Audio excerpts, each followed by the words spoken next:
Good evening mga boss. Dumating na po ang ating mga gilt. 5 po sila from PIC. So yan, pagod sila sa biyahe. Kadarating lang po nila kanina. So, hindi pa sila nagugutom. Thank you nga pala kay Sir Armin ng PIC.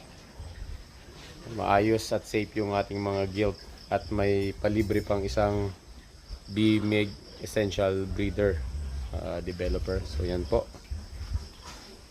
So yan po ang pakain natin dito sa mga gilt natin bagong dating.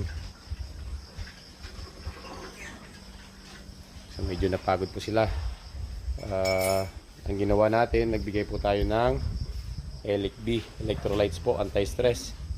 So yan po, binigyan natin sila ng electrolytes. Yan. So maayos ang kanilang pagpapahinga. So baka mamaya gutumin na sila.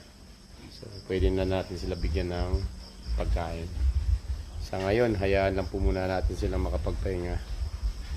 At mukhang pagod na pagod ang ating mga bagong gilt from PIC.